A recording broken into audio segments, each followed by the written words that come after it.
వాస్తవానికి ఇది వాస్తవానికి ఇది ఎందుకంటే ఒక్క నిమిషం ఒక చిన్న మాట వినండి. ఇందాక 12 మంది సిద్దిపేటలో పాముగుట్టి 2 చనిపోతే 12 మందిలో అది పట్టించుకోలేదు అన్నారు. సో మారింది, ఎవరైనా మార్పు కోరుతారు.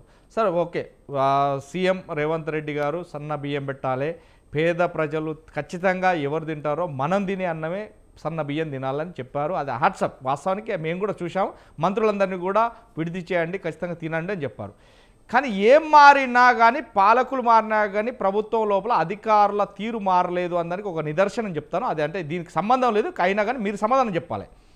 భద్రాచలం ఐటీడీఏలో ట్రైబల్ వెల్ఫేర్లో 600 మందికి పురుగుల అన్నం పెట్టిన నేపథ్యంలోనే అది మీడియాలో వచ్చేది, అన్ని మీడియా ఛానల్లో వచ్చేది, అన్నిటికీ వచ్చేది. దాని మీద చర్చ పెట్టిన అనంతరం 2ని సస్పెండ్ చేశారు, వార్డెన్తో పాటు ప్రిన్సిపల్ను. కాంగ్రెస్ ప్రభుత్వం, కాంగ్రెస్ పార్టీ అంటేనే దొంగలకు, సంపాదన పరులకు, అవినీతి చేసే వాళ్ళకు అమ్మమ్మ లాంటిది, మేనమామ లాంటిది అనేది చెప్పుకొస్తున్నారు.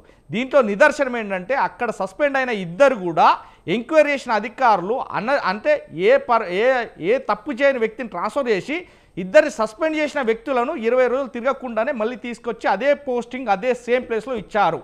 ఎందుకు ఇచ్చారు? ఆ పోస్టింగ్ తీసుకున్నాక 8 రోజులకే ఒక అమ్మాయి ఎలకల మందు తాగి ఆత్మహత్యకు ప్రయత్నించింది. మేమే ఎక్స్క్లూజ్ చేసాం, దాని మీద కూడా చర్య లేదు. మంత్రుల మాట అధికారులు ఇంటట్లేదు అనేదానికి నిదర్శనమే ఇది అని నేను చెప్తున్నా. దానికి సమాధానం చెప్పండి మేడం.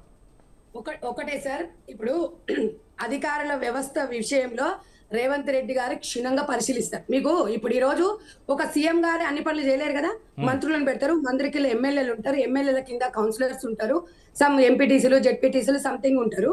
మీరు అక్కడ విచారణ జరిపించారు. అలాంటి సంఘటన అనేది ఏ ప్రభుత్వంలో జరగకూడదు. ఎస్సీ ఎస్టీ బీసీ గురుకులాలకు ఈ విద్యా వ్యవస్థలో ఈ రకంగా ఉందని ఎప్పటికప్పుడు తను సమన్వయం చేసుకుంటూ విద్యా శాఖను కూడా రేవంత్ రెడ్డి గారు పక్కనే పెట్టేసుకొని ఇలాంటి జరగకూడదని, పునరావృతం కాకూడదని ఒక్కటి చెప్తూనే ఉన్నారు. అది 100% రేవంత్ రెడ్డి గారు కూడా ఇది కరెక్ట్ అని ఎవరు చెప్పరు, మీరు చెప్పరు, నేను చెప్పను. అలాంటప్పుడు ఒక ఎస్సీ మహిళను ట్రాన్స్ఫర్ చేసి మిగతా వర్గాల వారిని సస్పెండ్ చేసిన వాళ్ళని తీసుకొచ్చి మా బలహీన వర్గాలను తీసుకొచ్చి పెట్టారంటే ఎట్లా? సార్ మీరు ఒకటి ఇరుకున పెట్టేది ఏంటంటే కులాలను తీయకండి సార్. మీరు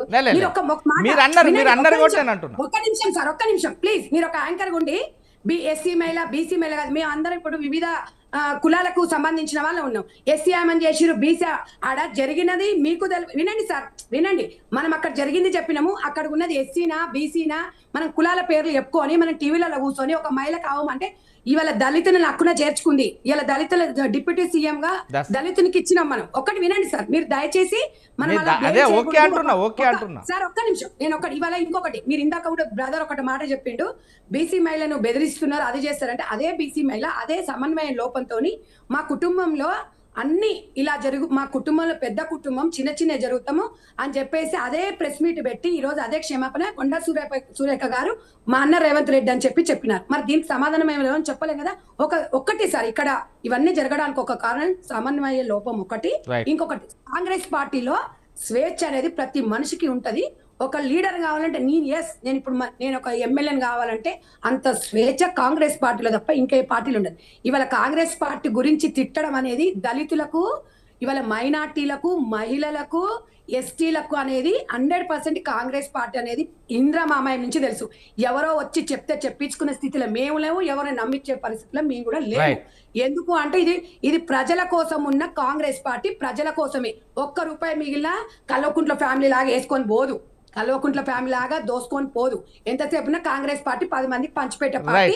ఈ పార్టీలను విభజించేసి పార్టీల గురించి